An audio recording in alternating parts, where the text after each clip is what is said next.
Il y a 2000 ans, à Jérusalem, la mort et la résurrection du Christ, juste à l'extérieur des remparts, c'est un peu le centre de l'histoire, ça a coupé l'histoire en deux. C'est un événement considérable qui a marqué le monde. Et juste après la mort du Christ, il a été enseveli dans un linceul. Les 4 évangiles en parlent. Et ce linceul est peut-être celui qu'on vous présente ici, qu'on appelle le linceul de Turin. Et la thèse qu'on va défendre dans cette présentation, c'est qu'aujourd'hui, on peut conclure que cette image imprimée sur le linceul ne peut s'expliquer autrement que par la résurrection du Christ. Alors, en général, dans notre monde qui est assez relativiste, assez agnostique, on n'aime pas conclure. On aime mieux rester en disant « on ne sait pas, c'est un grand mystère, on n'a pas d'explication ». Mais je ne pense pas que ce soit la position la plus raisonnable, parce que dans certains cas, effectivement, on peut garder une position en disant « on ne sait pas ». Mais il y a d'autres cas où on sait, et il faut être capable de discerner ces cas-là des autres. Souvent, dans l'esprit des gens, quand vous abordez une question comme ça, soit c'est blanc, soit c'est noir, tout le reste est gris. Soit c'est sûr et certain à 100%, soit c'est sûr et certain à 0%, et tout le reste est indéterminé. Soit c'est oui, soit c'est non, et tout le reste c'est peut-être. Et comme beaucoup de questions ne peuvent pas être un oui absolu ou un non absolu, on a tendance à mettre tout dans la catégorie des peut-être. Mais en fait, aujourd'hui, il y a une nuance qu'il faut apporter parce qu'on a pu réfléchir davantage sur les probabilités. On sait estimer des choses qui sont infiniment improbables ou infiniment probables. Et vous savez que quand on commence à manipuler les puissances de 10, il n'y a aucune grandeur dans l'univers physique qui dépasse 10 puissance 100. Donc quand on atteint des 10 puissances énormes à cause des probabilités, on peut dire que c'est quasiment zéro. On peut affirmer qu'on est dans une probabilité nulle. Donc je pense que dans le cas du linceul, on va se rapprocher de ces choses-là. Le mot des probabilités, on l'utilisera souvent. On utilisera aussi le mot souvent de singularité pour montrer à quel point ce linge est unique et singulier. Voilà. Donc, après des décennies d'études scientifiques, sur cet objet qui est maintenant le plus étudié au monde, il y a eu 500 000 heures de sciences de haut niveau pour étudier le linceul, ce qui est unique au monde. En fait, ce linceul pose une question. Est-ce que Dieu a voulu nous laisser une preuve matérielle qui témoigne de la réalité de la passion et de la résurrection du Christ? Un objet matériel qu'on ne peut pas expliquer autrement que par la réalité de la passion et de la résurrection du Christ. Alors, quand on pose la question ainsi, en général, les réactions sont irrationnelles. Il y a des gens qui vous disent « c'est pas possible, Dieu peut pas faire ça, notre liberté en souffrirait, la foi c'est pas ça, la foi il faut croire et se jeter dans le vide ». Alors, je crois que sur tout ça, on a une deuxième rectification à apporter, c'est que la foi catholique, on se trompe souvent sur ce que c'est. Déjà, le Concile Vatican I a affirmé clairement qu'on pouvait accéder à la connaissance de Dieu par la raison naturelle seule. Ensuite, si vous regardez l'Évangile, vous voyez que dans la lettre de Jacques, il dit que vous croyez en Dieu, très bien, les démons aussi croient en Dieu et ils brûlent. Donc, le fait de croire en Dieu, c'est pas la foi. Les démons savent qu'il y a un seul Dieu, mais ils n'ont pas la foi. La foi, c'est autre chose. Ce que je veux dire, c'est que c'est pas parce qu'on a la preuve de Dieu que notre liberté et notre foi ne sont pas possibles. Dans l'Évangile de Jean, c'est très curieux. Jésus est toujours combattu par les pharisiens, les scribes, tout ça. Mais quand il ressuscite Lazare, c'est un homme qui est mort depuis 3 jours, qui commence à pourrir et tout ça, et Jésus le ressuscite, donc c'est une preuve matérielle absolue qui est donnée, c'est une vraie preuve. Et ce jour-là, les Juifs décident de le tuer. Donc ça veut dire que par rapport à n'importe quelle preuve, même si les preuves sont vraies et valables, on garde sa liberté et on doit faire un acte de foi. Par exemple, quand Jésus, après la résurrection, apparaît à ses disciples, Thomas n'est pas là, il vient 8 jours après, et il dit « je veux mettre la main dans son côté, je veux le toucher » et tout ça. Donc il le fait, le Christ lui accorde, et à la fin, Jésus lui dit « cesse d'être incrédule, sois croyant ». Alors, en face d'une preuve pareille, il y a plus, là c'est la preuve totale, quand on touche le Christ ressuscité après qu'il soit mort, on pourrait se dire la foi n'existe plus. Non, c'est pas ça. Le Christ demande à Thomas d'être croyant quand même. Ça veut dire que la foi, c'est pas la connaissance. La foi, c'est une adhésion de notre liberté. On peut la refuser même en face de preuves qui sont des véritables preuves, comme Thomas ou comme Lazare. Le linceul fait partie de ces preuves qui sont devant nous et qu'on peut refuser, mais qui ont quand même un caractère de preuve. Si vous êtes Sherlock Holmes ou si vous êtes Colombo, entre 2 thèses, vous allez essayer de mener une enquête en regardant ce qui marche et ce qui marche pas. Donc, cette enquête, avant 1988, toutes les conclusions de toutes les études scientifiques réalisées dans tous les domaines convergeaient en faveur de l'authenticité du linceul. Et puis, en 1988, il y a le test au carbone 14 qui a conclu différemment en disant que c'était un linge du Moyen-Âge. Il y a une datation, on peut la contester de pas mal de manières, mais en tout cas, ça aboutissait à cette conclusion. Donc aujourd'hui, en fait, vous avez 2 thèses. Il y a une première thèse qui est que c'est bien le linceul du Christ, c'est-à-dire que selon cette thèse, on voit la vraie passion du Christ sur ce linge, il y a le flash de la résurrection à imprimer l'image, les chrétiens conservent cette relique de manière très forte, très précieuse depuis l'origine, et le mystère du linceul est dévoilé aujourd'hui, ce qui n'est pas du tout illogique, parce qu'on est dans un moment où la foi est complètement attaquée de manière assez spéciale, donc qu'il y ait des secours un peu spéciaux qui soient donnés au peuple de Dieu, c'est pas étonnant. Le linceul a commencé vraiment une nouvelle vie avec la photographie qui a été faite fin du 19e siècle. Donc cette thèse est assez logique en elle-même. Il y a une deuxième thèse qui est que c'est l'œuvre d'un faussaire ou que ça s'est fait tout seul vers le Moyen-Âge, qui a donc eu une imitation des éléments de la Passion, que l'image a été produite par un procédé qu'on ignore encore aujourd'hui. On a fait passer ce linge pour une relique à partir de 1453 ou un peu avant. Et la science arrivera un jour à expliquer tout cela. Cette thèse a aussi une certaine logique, mais il va falloir qu'on tranche entre les deux. Donc, pour mener l'enquête, on va parcourir un peu l'histoire du linceul d'abord, ensuite les études scientifiques, leurs conclusions, et puis la correspondance étonnante de ce linge avec tous les détails de la Passion. Et on va le faire pour pas s'éparpiller, parce qu'on pourrait parler pendant 107 ans de ce linge, de toutes les études qui ont été faites, il y a des livres entiers. On va essayer, pour pouvoir conclure, de s'attacher à 5 points particuliers, 5 points clés qu'on va regarder spécialement, et on va se demander sur chaque point, est-ce que ce point n'est pas décisif? Le premier point, en regardant l'histoire du linceul, c'est le codex de prêt. Alors, la thèse, c'est que l'histoire prouve que ce linceul existait manifestement bien avant l'an 944. Pourquoi est-ce qu'on parle de l'an 944? Parce qu'on va voir dans l'histoire que c'est le moment où le linceul est arrivé à Constantinople, et à partir de là, il est évoqué très précisément dans un livre qu'on appelle le Codex de prêt, qui est le premier texte en hongrois, qui est conservé à la bibliothèque de Budapest. Et ce document a l'avantage d'être historiquement incontestable, c'est-à-dire qu'on peut le dater très précisément entre 1192 et 1195. Et ce texte, on verra pour quelle raison, on ne peut pas nier que l'image qui est reproduite dans ce codex parle du linceul de Turin. Alors, si on reprend le fil de l'histoire un tout petit peu, Jésus est mort en l'an 30, il a été mis dans un linceul, et vous savez que la Vierge Marie, c'est l'image de l'Église, elle a le cœur qui vibre de la même manière que le cœur de l'Église, et donc, comme l'Église est attachée aux reliques et aux lieux saints, la Vierge l'était aussi, donc les premiers disciples vont recueillir évidemment les précieuses reliques du Christ. On peut lister par exemple la couronne d'épines, la lance, le calice, les clous, l'éponge, le suaire d'Oviedo, éventuellement la tunique d'Argenteuil, vous avez peut-être entendu parler de tout ça, et un jour on retrouvera aussi avec Sainte Hélène la croix du Christ. Tout ça, ce sont les reliques du Christ. Les premiers chrétiens les recueillent, évidemment, mais pendant toute une première période, entre l'an 30 et l'année 544, on va dire, c'est une période de persécution, c'est-à-dire que les chrétiens sont pourchassés dans tous les coins du monde. Et il y a des martyrs, c'est très dur d'être chrétien, et donc, évidemment, les reliques sont cachées. Donc, c'est assez logique, on n'a pas de trace historique du linceul, qui a probablement été caché, et c'est vrai que quand on regarde le linceul, si vous regardez là, vous voyez sur les côtés, il y a des traces de marques d'eau. Et il y a des gens qui ont remarqué que si on plie le linceul sur lui-même, qu'on le met dans un vase et qu'on imagine qu'il y a un peu d'eau qui se met au fond, et ben on peut arriver à des taches comme ça. Donc c'est une thèse qui est assez valable, qu'à un moment, le linceul a été plié et caché dans un endroit humide. Ensuite, l'année clé, l'année étonnante, c'est 544. Qu'est-ce qui se passe en 544? Tout d'un coup, il y a cette nouvelle qui est historique, qu'à Édesse, au nord de la Mésopotamie, une image miraculeuse, non faite de main d'homme, a repoussé les ennemis perses. Alors, qu'est-ce que c'est que ce royaume d'Édesse? En fait, Édesse est le premier royaume qui est devenu chrétien à la fin du IIe siècle. Les chrétiens étaient persécutés dans tous les coins du monde. Il y a un royaume qui devient chrétien. Et comme par hasard, c'est assez logique, les reliques les plus importantes de la chrétienté vont trouver refuge en ce lieu. Et au moment où Édesse est attaquée, on sort un linge et les ennemis sont en déroute. Cette histoire est rapportée un peu partout. Donc on est à peu près sûr qu'il y a eu un événement étonnant autour d'un linge comme ça à Édesse en 544. Tous les témoignages disent qu'à Édesse, on parlait du visage du Christ. Alors, on a pu, avec les travaux de Aldo Guerreschi, remarquer qu'il y avait des marques de pliage sur le linceul. Il a été plié en 8. On peut imaginer qu'il a été gardé comme ça et qu'on voyait que la partie du visage, et donc on disait que c'était le visage du Christ. Alors, qu'est-ce qui se passe en 544? C'est une date pivot pour la représentation du Christ, parce que auparavant, avant 544, le Christ était toujours représenté comme un jeune homme imberbe, un berger avec des cheveux bouclés. On voit ça dans les catacombes, on voit ça à Rome, à Ravenne, à Milan. Et c'est les représentations qu'on avait classiquement avant 544. Et tout d'un coup, après 544, le visage du Christ change. Il prend un aspect plus allongé, une barbe hébraïque, le nez allongé hébreu. On le retrouve dans la magnifique image du monastère de Sainte-Catherine au Mont Sinaï. On le retrouve aussi sur des monnaies. À chaque fois que le linceul apparaît dans l'histoire d'une manière ou d'une autre, il y a des monnaies anormales, parce que normalement, des monnaies n'ont pas le visage du Christ, c'est très rare, mais on s'aperçoit qu'à chaque fois que le linceul sort dans l'histoire, il y a des monnaies attachées à ce visage.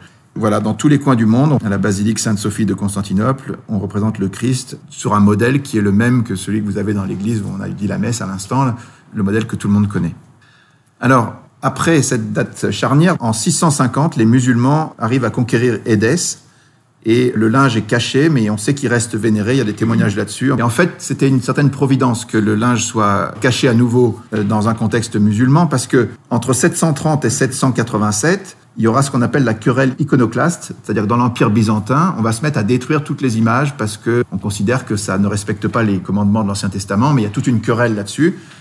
Finalement, elle est tranchée par un concile qui dit non, maintenant que le Christ s'est fait homme, il a pris un visage et donc on peut représenter le Christ. Mais si jamais le linceul avait été gardé dans un contexte chrétien, il aurait été détruit. Il y a eu une quantité phénoménale d'images qui ont été détruites à ce moment-là par ceux qui avaient le pouvoir et qui étaient iconoclastes. Donc, par chance, il était caché dans le contexte musulman et il a été conservé. Après ça, l'Empire byzantin, après avoir détruit les icônes, il devient iconolâtre. C'est-à-dire que tout d'un coup, toutes les icônes deviennent extrêmement recherchées. Et on entend parler de cette icône d'Édesse qui est extraordinaire. Et donc, il y a une expédition spéciale qui est menée par l'Empire byzantin en 943 pour faire une percée dans l'Empire musulman et aller assiéger la ville d'Édesse, tout spécialement. Ça, c'est historique, on le sait de manière certaine. Et finalement, ils s'arrêtent devant la ville d'Édesse. Et au lieu de faire la guerre et d'attaquer la ville, ils vont négocier pour qu'on leur remette la précieuse relique en échange de 12 000 pièces d'or et de tous les prisonniers qu'ils avaient, c'est-à-dire 200 prisonniers qui sont remis en échange de la relique. Cette relique est ensuite amenée à Constantinople. L'empereur de Byzance la reçoit dans une procession triomphale. On a des dizaines de témoignages là-dessus. Ça se passe le 15 août 944. Il y a un dessin qui est publié 2 siècles après par Jean Skilitzès qui illustre ça. On voit l'empereur embrassant le visage du Christ sur un linge qui a une certaine longueur. Mais est-ce que c'est le linceul de Turin ? On s'en doute, mais on va l'apprendre de manière certaine grâce au Codex de Près. Donc pour l'instant, le linceul est conservé dans l'église des Blachernes et au Pharos, c'est-à-dire l'église des Blachernes, c'est au nord de Constantinople, et le Pharos, c'est là où était l'empereur. Puis on a des témoignages qui circulent de l'un à l'autre.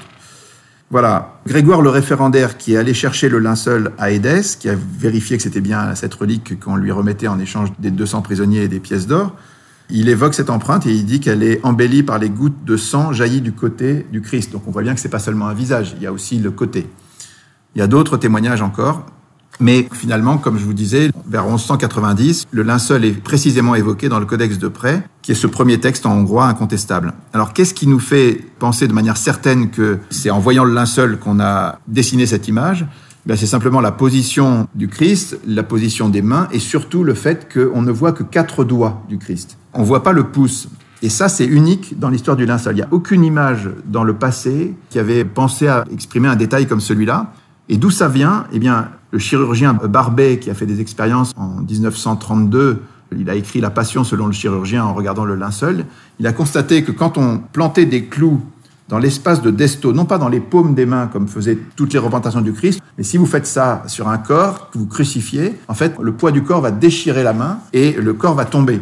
Donc les Romains, qui étaient un peu des experts en crucifixion, puisqu'ils en avaient fait des milliers, ils crucifiaient dans l'espace de Desto, c'est-à-dire au niveau du poignet, et là, le corps tient parfaitement. Simplement, quand vous mettez un clou à cet endroit-là, vous tapez sur un nerf et le pouce se rétracte. Et avec le corps qui est tétanisé, avec la rigidité cadavérique, le pouce va rester dans cette position-là. Et quand le Christ, sur le linceul, met les mains sur le bas-ventre, on ne voit que 4 doigts. Ça, c'est un détail auquel personne ne pouvait penser. C'est un détail qu'on voit sur cette image et qu'on ne voit sur aucune autre image avant le linceul. Donc, on est en présence d'un cas d'école, de quelque chose d'absolument incontestable. Et si vous regardez d'autres détails du Codex de Près, vous voyez qu'à un endroit sur le linge, il y a 4 points qui forment un L. Et en fait, sur le linceul, si vous regardez, vous voyez sur la partie gauche, là-bas, 4 points qui forment un L en haut et en bas. Suite à un incendie, il y a eu des trous qui ont été faits dans le linceul. Donc, ce détail-là, qui est reproduit sur l'image du Codex de Près, ne peut pas non plus être inventé. On est sur des choses absolument incontestables. Voilà. Il y a plusieurs autres détails, on ne va pas rentrer trop dans les détails, justement. Alors, l'histoire se poursuit en 1203. Il y a un chevalier français qui s'appelle Robert de Clary qui arrive et qui dit qu'il a vu le siloane, c'est-à-dire le linceul du Christ, où notre cire fut enveloppée, qui chaque vendredi se dressait tout droit, si bien qu'on pouvait y voir la figure de notre Seigneur. À Constantinople, tous les vendredis, on exposait le linceul dans toute sa longueur, se dressait tout droit, pour qu'on puisse venir le vénérer. Et puis, arrive cette fameuse date de 1204, 14 avril 1204. Vous savez que la 4e croisade, avec 33 000 croisés français et 17 000 Vénitiens, attaque Constantinople et il pille la ville pendant 3 jours. Ces 3 jours d'horreur, un vrai scandale entre chrétiens. Et à cette occasion, Robert de Clary, donc le chevalier, précise en 1204 que plus jamais personne, ni grec ni français, ne sut ce que le linceul devint quand la ville fut prise. Simplement, on sait que c'est un Français, le chevalier Othon de la Roche, qui pénètre dans l'église des Blachernes, à l'endroit où le linceul était certainement. Et puis, 1 an après, en 1205, le prince byzantin Comène proteste auprès du pape Innocent III et il lui écrit une lettre contre les exactions des croisés en demandant la restitution du linceul. Voilà ce qu'il écrit. « L'an dernier, au mois d'avril, détourné d'une prétendue libération de la Terre Sainte, l'armée croisée est venue dévaster Constantinople. Au cours de cette dévastation, les soldats de Venise et de France se sont livrés au pillage des édifices sacrés. Ils ont pris les trésors d'or, d'argent et d'ivoire et se les sont partagés. Aux Vénitiens, les reliques des saints, aux Français, ce qu'il y avait de plus sacré parmi ces dernières, le linceul où fut enveloppé après sa mort et avant sa résurrection notre Seigneur Jésus-Christ. » C'est une lettre officielle du prince Comnène, et il précise un peu plus loin « Le vol de si nombreuses choses sacrées va contre le droit des hommes et les lois de Dieu. Nous savons que ces choses sacrées sont conservées à Venise, en France et autres pays des pillards, le sacré linceul étant à Athènes. » Et puis, on s'aperçoit que la même année, en 1205, c'est le chevalier franc-comtois Othon de la Roche qui devient duc d'Athènes avec les Champenois, les Bourguignons et les Francs-Comtois. Des Français donc qui règnent pendant un peu plus d'un siècle à Athènes et qui vont en être chassés par des Catalans. Et donc, après cet épisode où on sait que le linceul est passé par Athènes, on retrouve justement en France, en 1357, la première exposition en France du linceul à Lirey en Champagne. Et à l'issue de cette exposition, le linge est récupéré à partir de 453 par la Maison de Savoie, qui le garde jusqu'en 1983 et qui le cède au Vatican. Voilà, donc on connaît très très bien l'histoire qui s'est passée en France, mais on connaît aussi très très bien toute l'histoire avant. Et on revient sur ce point, le Codex de Près témoigne de manière incontestable qu'il s'agissait bien du linceul, et on peut le retracer donc jusqu'à Édesse. Ça veut dire que ce n'était pas un linge du Moyen-Âge, ça veut dire que la thèse numéro 2, elle est déjà annulée. C'est pas vrai que le linceul venait du Moyen-Âge. Deuxième point auquel on va s'attacher, c'est que le linceul est un négatif. Alors, on sait qu'il existe depuis des siècles, et on sait aussi que cette notion de négatif est totalement inconnue avant le 19e siècle. Il n'y a aucune image d'aucune sorte qui représente un négatif avant le 19e siècle. Alors, pour la petite histoire, Sainte Thérèse de l'Enfant Jésus et de la Sainte Face est partie au ciel en 1897. Elle avait promis de passer son ciel à faire du bien sur la terre. Elle avait évidemment une dévotion particulière à la Sainte Face du Christ, puisqu'elle l'a mis dans son nom.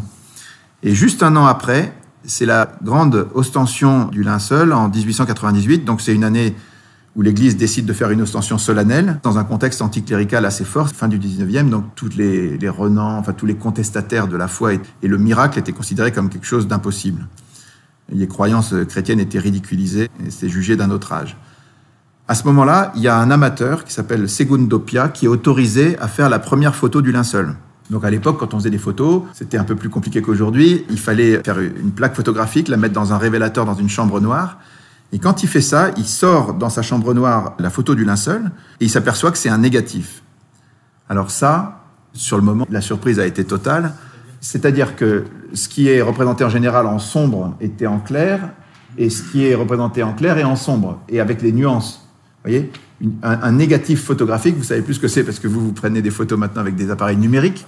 Mais à l'époque, quand la photo a été inventée, en 1826, par Nicéphore Niepce, qui a réalisé la première photo, vous la voyez ici, c'est la photo de sa maison.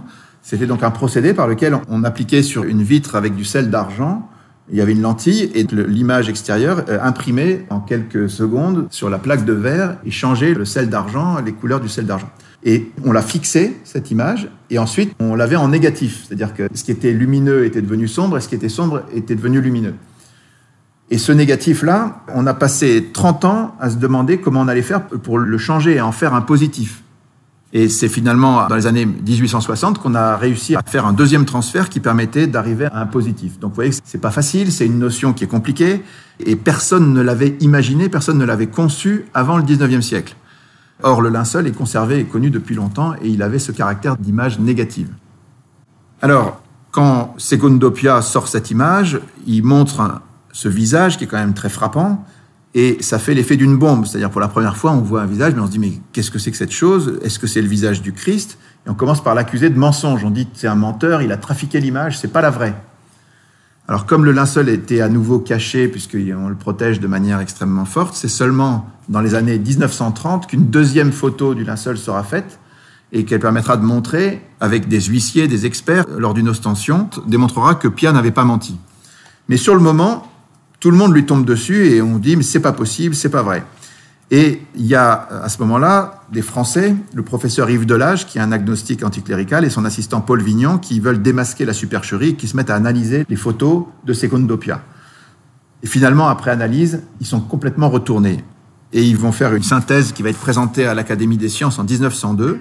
Et ils vont conclure en disant « Il n'y a aucun doute, ce linge porte l'empreinte extrêmement réaliste d'un homme qui est mort crucifié selon la manière de l'Antiquité romaine. » Ils font tout un développement et ils concluent en disant « À notre connaissance, il n'y a aucun autre condamné romain à la crucifixion qui ait subi en même temps une flagellation, un couronnement d'épines et un coup de lance, toutes choses qu'on retrouve inscrites dans l'image du linceul. » Alors, ce rapport fait scandale, l'Académie des sciences n'accepte pas et le président, qui est Marcelin Berthelot, qui est un anticlérical notoire, refuse d'enregistrer la déposition et ce qui a été dit devant tout le monde. Pour la première fois, on refuse de l'enregistrer pour des raisons idéologiques.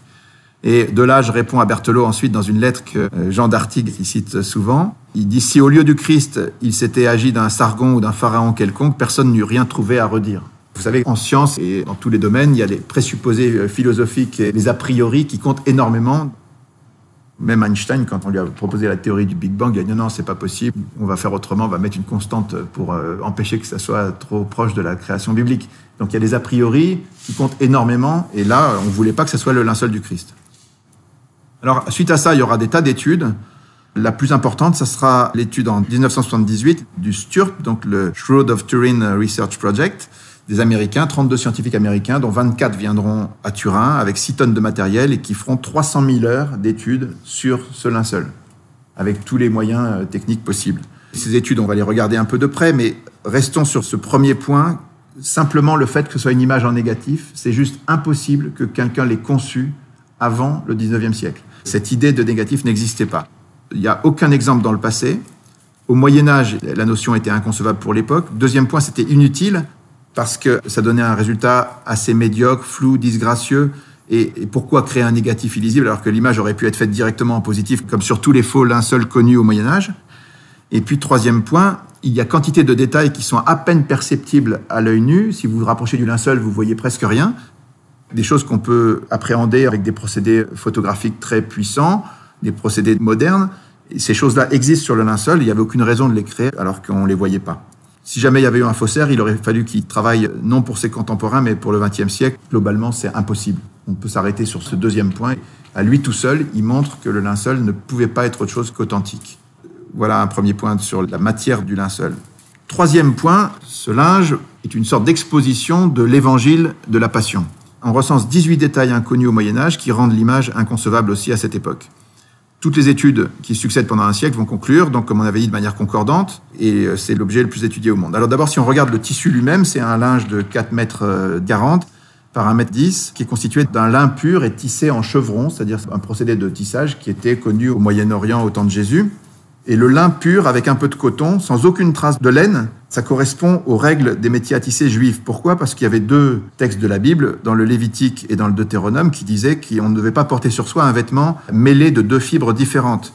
Donc il fallait bien séparer la laine et le lin. Les métiers à tisser juifs avaient cette particularité, alors que dans tous les autres cas, il y avait toujours des petits bouts qui traînaient, on aurait trouvé un peu de lin ou un peu de coton. Chez les juifs, les choses étaient totalement séparées. Donc dans le linceul, on ne trouve pas de laine. C'est un deuxième point intéressant. Troisième point qui plaide pour l'authenticité, la nudité complète du corps. Jusqu'au Moyen-Âge, même quand on parle du linceul, on le rhabille. Donc que le corps soit entièrement nu, c'était pas du tout dans les mœurs. Il y a des gravures du linceul où on représente le linceul avec habillé pour éviter le nu. Donc ce point-là est intéressant aussi. Quatrième point très frappant, l'homme qui est sur le linceul a été violemment flagellé. On voit 120 traces de coups avec ce qu'on appelle le flagrum romain. Ce sont des petites haltères avec une double bille qui sont caractéristiques des fouets romains. Et si vous regardez bien dans le détail du dos du Christ sur le linceul, à chaque fois vous avez des petits couples comme ça qui correspondent à ces petites haltères avec lesquelles on l'a fouetté. Ça, c'était aussi très très dur à inventer pour des gens qui vivraient au Moyen-Âge. Et on voit bien qu'il a été fouetté par un frappeur à gauche et un frappeur à droite. En double éventail, comme on dit, il était pendu comme ça, comme on le voit sur cette image. Et les 2 frappaient de chaque côté, les coups se sont distribués comme s'il y avait vraiment 2 frappeurs. Donc ça, c'est des choses aussi très difficiles à inventer. 5e point, sur la tête, on voit de multiples traces de saignement causées par des épines qui ont percé le cuir chevelu. Alors, Jean d'Artigues insiste en disant, si on refait le fil de l'histoire, c'est évident. Sur le moment, quand les soldats ont improvisé la couronne d'épines du Christ, ils ont pris le premier buisson à côté, ils sont un peu piqué les mains, mais ils ont fait une sorte de couronne et ils ont cerclé ça avec quelque chose. Donc la couronne du Christ que Saint Louis a acheté si cher pour la garder à Paris, dans la Sainte-Chapelle, en fait, c'est surtout la partie qui entourait les épines. Voilà, donc cette logique qu'on déduit des évangiles, on la retrouve sur le linceul de Turin avec une couronne d'épines qui a percé le cuir chevelu du Christ, en bonnet et non pas de manière circulaire. Ensuite, il y a le coup de lance. Cet homme a reçu, après sa mort, on peut le prouver, un coup de lance sur le côté qui a percé le péricarde. Il y a eu des écoulements de sang qu'on peut voir sur le linceul. Et il y a eu aussi du sérum parce qu'on a fait de la spectrographie, c'est-à-dire qu'on a envoyé une lumière sur le linceul et on s'est aperçu avec la lumière qui a été réfléchie qu'il y avait des traces de sérum humain sur cette partie du Christ. Donc quand l'Évangile dit que va sortir du sang et de l'eau, on est pile dedans. C'est un détail aussi qu'on aurait vraiment du mal à inventer au Moyen-Âge. Au niveau du visage, on voit des coups violents, on voit le cartilage nasal qui a été dévié, des tuméfactions sur le nez et sur la joue, quelqu'un qui a subi des coups. C'est un 7e point.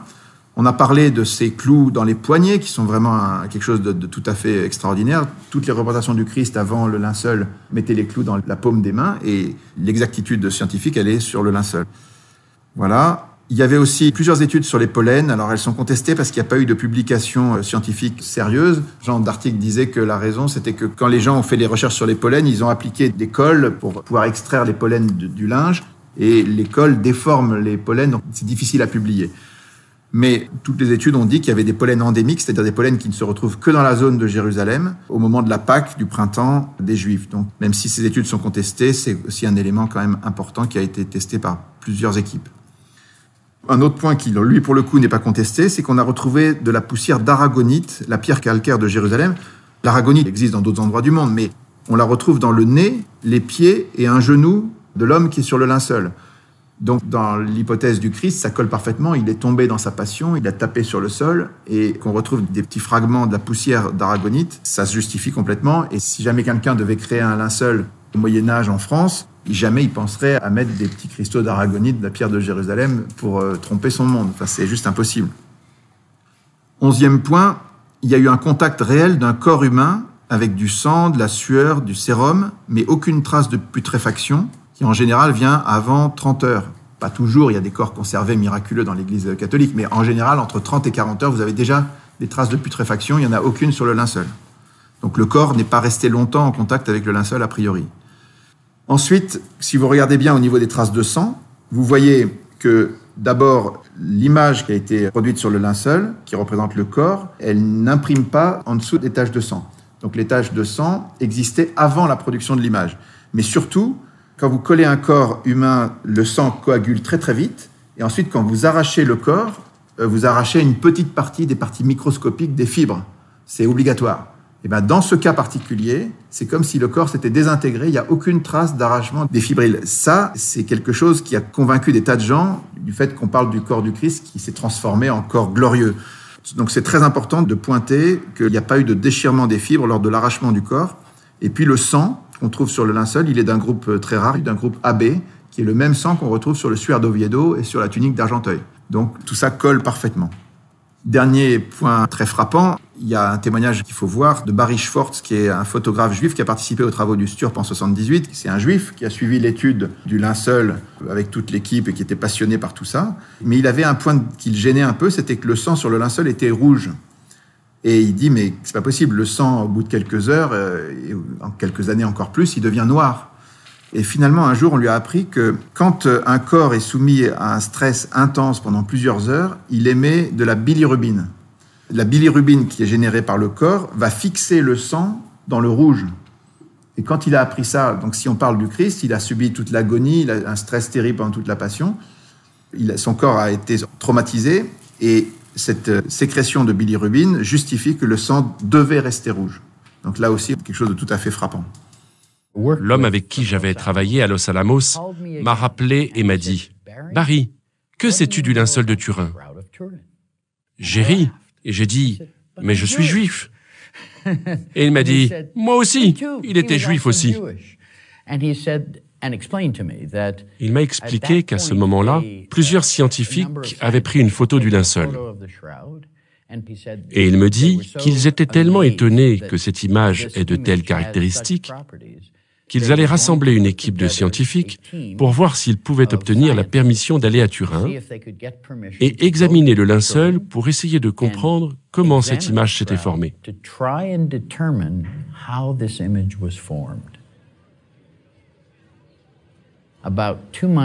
2 mois environ après le début du projet, je me souviens avoir dit à l'un de mes collègues, « Qu'est-ce qu'un jeune homme juif comme moi fait ici ?»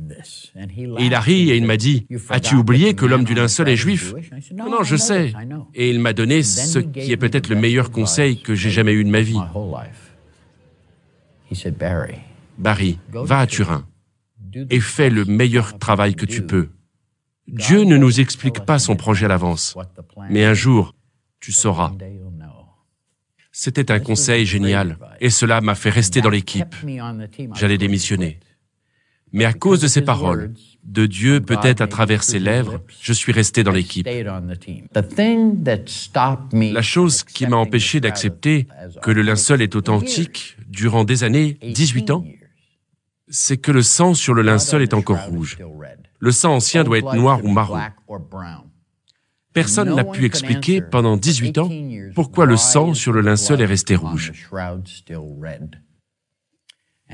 Et en 1995, dans une conversation téléphonique avec le docteur Adler, un chimiste juif qui a prouvé que le sang sur le linceul est vraiment du sang,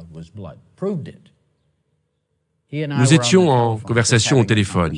Et là, il m'a dit quelque chose dont je n'avais jamais entendu parler. Quand quelqu'un est torturé sur une longue période de temps, 24 ou 36 heures, à peu près la durée pendant laquelle Jésus a été torturé, le corps entre en état de choc. Jésus n'a pas reçu d'eau, il a été flagellé. Donc il est entré en choc anaphylactique. Après quelque temps, dans ce genre de choc, les parois des cellules rouges du sang commencent à se décomposer. Et le foie répand dans le corps, dans le sang, une enzyme qui s'appelle la bilirubine. Et quand cela arrive, le sang reste rouge pour toujours. Et quand j'ai découvert cela, c'était la dernière pièce du puzzle. Et cela m'a donné la conviction que le linceul est authentique, parce que ça m'a donné une réponse scientifique et crédible à la dernière question que j'avais.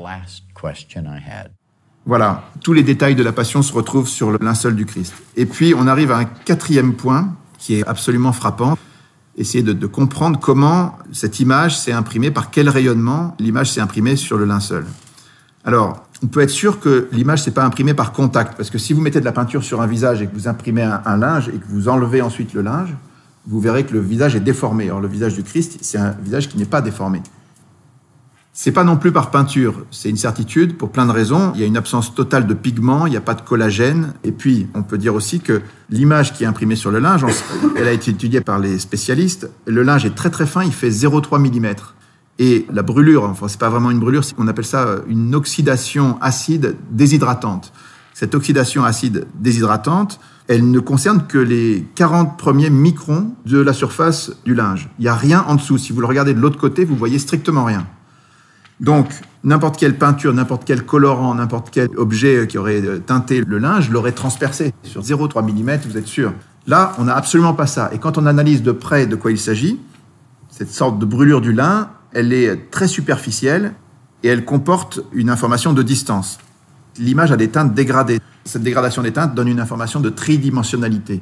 En regardant si c'est plus ou moins dense, les brûlures des fibres, on va pouvoir reconstituer une image en 3D du linceul. Il y a Thierry Castetz qui a fait une image 3D que vous voyez sur la gauche, et puis Soons qui a fait un hologramme qui tourne et qui donne un aspect vivant au visage. Ça, on peut le faire simplement parce qu'il y a des parties plus brûlées que d'autres. Et donc, si on interprète cette brûlure en lui donnant une valeur de distance, on reconstitue le visage du Christ. Ça n'existe nulle part dans aucune image, à aucune époque, et on est même incapable de le refaire aujourd'hui. Personne ne saurait refaire ce type de brûlure et ce type d'information sur une image aujourd'hui. Alors, la conclusion de tout ça, c'est que l'image a été produite par un rayonnement qui est extrêmement spécial. Si on veut essayer de comprendre quel type de rayonnement ça pouvait être, vous voyez cette image du Christ, le Christ est à l'horizontale, on peut imaginer qu'il est en apesanteur et que vous avez le linceul qui est parfaitement droit au-dessus et en dessous. Et à un moment, il y a un rayon qui va être vertical, c'est-à-dire orthogonal au linceul, qui va imprimer l'image. Parce que, attention, si vous faites un rayonnement, une lumière classique, vous imprimez rien du tout. Parce qu'une lumière classique, ça part dans toutes les directions. Donc, il n'y a pas d'image nette. Il faut que le rayonnement soit unidirectionnel. C'est un truc de fou. Si vous voulez que le corps s'imprime de cette manière-là sur le linceul, il faut que parte du corps un rayonnement d'autant plus puissant que la distance est courte. Vous voyez, le rayonnement qui crée l'effet de tridimensionnalité, mais aussi que ce rayonnement soit parfaitement orthogonal au linceul, qui doit être plat.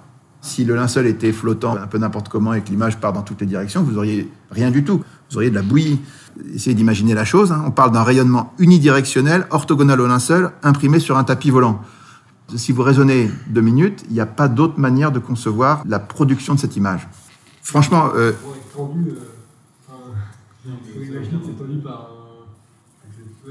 Oui, ça pourrait être tendu par autre chose. Ok, mais il faut qu'il soit bien plat. Et non, le truc le plus dingue, c'est que si jamais tu mets une bougie près d'un linge ou à une très forte lumière, tu vas avoir un gradient de brûlure, mais pas une brûlure comme ça. Donc c'est ça qui est fou. C'est pas tellement la pesanteur et tout. Ce qui est fou, c'est le rayonnement directionnel. Parce qu'il n'y a pas d'autre explication pour faire une image nette. Voilà. Alors au milieu de tous ces éléments concordants qui viennent de différents domaines d'études, la datation au carbone 14 a posé une date différente en disant ça peut être entre 1238 et 1430. Voilà la conclusion de la science, entre guillemets. J'aime bien le point d'exclamation après. La science qui est censée être neutre, elle date le linge du Moyen-Âge, elle met un point d'exclamation. Bon. Mais si vous réfléchissez 2 secondes, il y a eu forcément un rayonnement sur le linceul.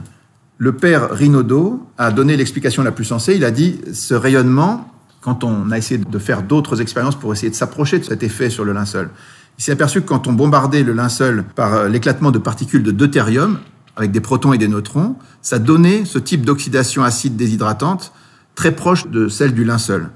Et donc, voilà, on a un petit modèle du genre d'effet qu'on peut atteindre. Mais quand vous faites un bombardement avec un rayonnement comme ça, vous allez changer le taux de carbone 14. Parce que, justement, les protons et les neutrons vont changer le taux de carbone 14 et vous rajeunissez le tissu. Donc, en fait, il y a une explication qui est tout à fait cohérente, c'est qu'il y a eu un rayonnement de type inconnu en l'an 30 et que ce rayonnement a perturbé le taux de carbone 14 sur le linceul. 5e et dernier point, la singularité absolue. En fait, cet objet, on a bien vu, il est unique et non reproductible de 1000 manières. Comment expliquer qu'il n'y ait aucun autre objet de ce type, qu'on s'en rapproche en rien? Il n'y a aucune image qui reprend même 2 ou 3 aspects de cette image unique au monde. Alors, le raisonnement est très simple. Si cette image pouvait venir de causes naturelles communes, il y aurait d'autres cas semblables.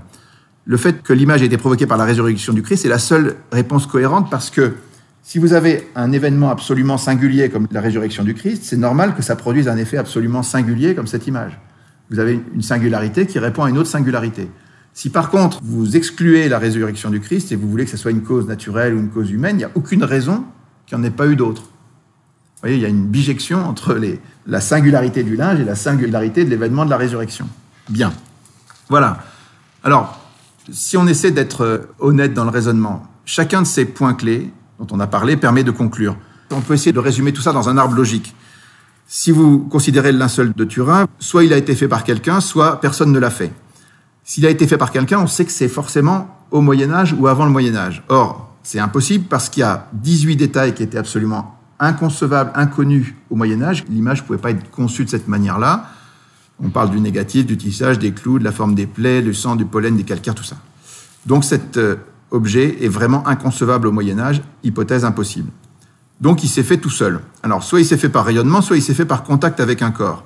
On a vu que le contact avec un corps, c'était impossible parce qu'il n'y avait pas de déformation de l'image. Donc c'est un rayonnement, on en est sûr, mais c'est un rayonnement, comme on a dit, très spécial. Il est orthogonal et non diffus, il procède d'une oxydation déshydratante acide, il y a un effet qui n'est que superficiel et il recèle une information de distance. Et tout ça suppose un corps en apesanteur avec le linceul autour. Tout ça, c'est strictement impossible à reproduire à ce jour. La science d'aujourd'hui, du XXIe siècle, ne saurait pas refaire une image comme ça. Donc, on peut se dire, ce rayonnement, est-ce qu'il a pu être produit par une cause naturelle ou est-ce qu'il est produit par une cause surnaturelle? La cause naturelle, franchement, elle est très improbable parce que le mécanisme est inexplicable. Il n'y a aucun autre exemple et il y a cette singularité absolue. Si une cause naturelle produisait ce type d'image, les mêmes causes produisant les mêmes effets, dans d'autres situations, on aurait produit des images au moins un peu semblables, un peu comparables. On n'a rien. Donc cette solution est aussi à exclure. Donc en fait, on n'arrive qu'à la seule solution possible, la cause surnaturelle. C'est la seule explication cohérente. Donc on parle d'une image produite par le flash de la résurrection, le corps du Christ avec l'intégralité de l'évangile de la Passion, parfaitement logique, une cause singulière qui explique un effet singulier. Voilà, on est dans quelque chose d'extrêmement logique. Donc en conclusion, à lui tout seul, ce linceul devrait changer le monde. C'est-à-dire que vous présentez la preuve matérielle. Et en gros, vous pouvez dire que l'athéisme est faux. Et alors l'islam en particulier, parce que l'islam dit que le Christ n'a pas été crucifié. Petite parenthèse sur l'islam, c'est quand même étonnant. L'islam dit que les chrétiens vont aller en enfer parce qu'ils croient que Jésus est ressuscité. Bref, ils associent à Dieu ce qu'il ne faut pas associer. Mais dans la vision de l'islam, c'est Dieu qui a substitué au Christ un sosie. Donc Dieu a trompé les chrétiens, en fait, en quelque sorte, et il va leur reprocher ensuite de croire que c'était vraiment Jésus alors que c'est lui qui l'a choisi. Donc, bref. Donc, dans l'islam, on dit que Jésus n'a pas été crucifié, donc si cela est Jésus crucifié, ça ne marche pas. Donc la foi chrétienne est vraie, et quand on relit la Passion, on est touché aussi, parce que le Christ nous a aimés au-delà de tout ce qui est imaginable. Donc voilà, si on devait s'en tenir à un raisonnement rationnel, on devrait conclure qu'on doit se convertir, que le Christ est vraiment... Oui. Mais la question, c'est que, en fait, moi, c'est quelque chose que j'ai découvert dans le temps, parce que quand j'étais jeune, comme vous, je pensais que les gens étaient raisonnables, je pensais qu'on était tous raisonnables, et que c'était la raison d'abord, et qu'en fait, derrière ça, on suivait notre raison, on était des êtres raisonnables. Et bien, en fait, plus ça va, plus je pense qu'on n'est pas du tout des êtres raisonnables. C'est que la plupart des raisonnements se font sur le sentiment, les intérêts, et en fait, avouer que Dieu existe, avouer que le Christ est vraiment Dieu incarné, mort, ressuscité, ça gêne beaucoup de gens parce qu'ils ont l'impression qu'ils vont y perdre leur autonomie, leur liberté, ça remet en cause leur vie, donc ils préfèrent renier tout ça. Voilà un peu. Mais soyons rassurés, nous les chrétiens, on peut penser que la raison est avec nous et que le linceul est le vrai linceul du Christ. Voilà ce que je pense. Je vous remercie.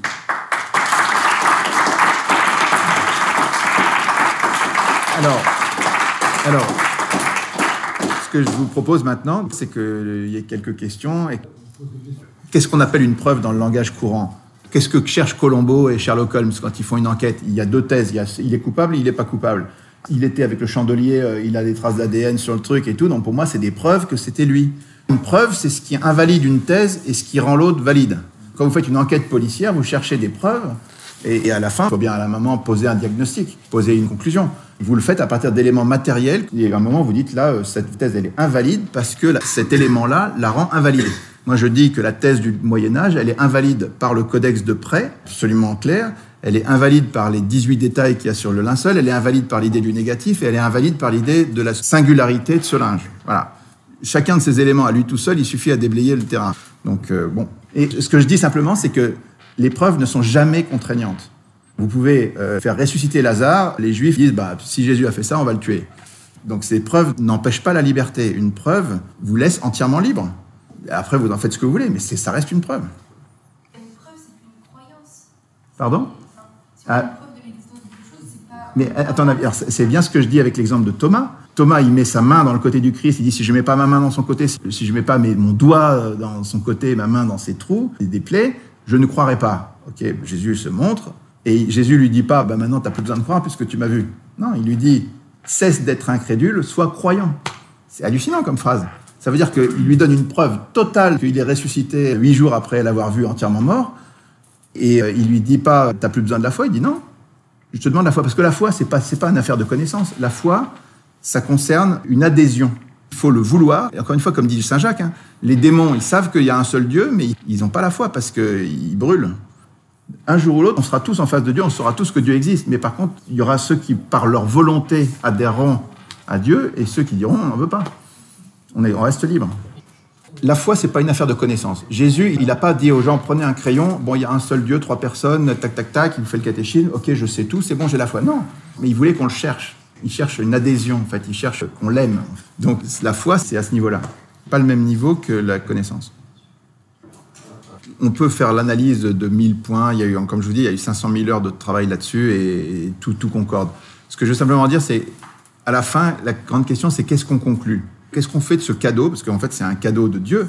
Qu'est-ce qu'on en fait? Est-ce qu'on conclut en disant, c'est très très mystérieux, on ne sait pas, on verra un jour et peut-être que, on dit rien? Est-ce que c'est ça la bonne attitude? Ou est-ce que, en face de cette accumulation de preuves ou de signes qu'on nous a donnés, est-ce qu'on dit, non, la probabilité que ce ne soit pas le linceul, elle est égale à 0 pointé, quoi. Et donc, on a un élément qui nous donne une preuve matérielle de la résurrection du Christ et de sa mort sur la croix, comme les évangiles en parlent. Moi, je trouve que c'est très important. C'est là-dessus que doit s'exercer le discernement, c'est-à-dire, Est-ce qu'on conclut ou est-ce qu'on fait toute cette étude? On a une attitude incohérente en disant, comme d'habitude, on est agnostique, comme d'habitude, tout est relatif. Non, il y a des trucs, à un moment, on a passé le stade de peu conclure. Merci. Voilà. Merci à vous.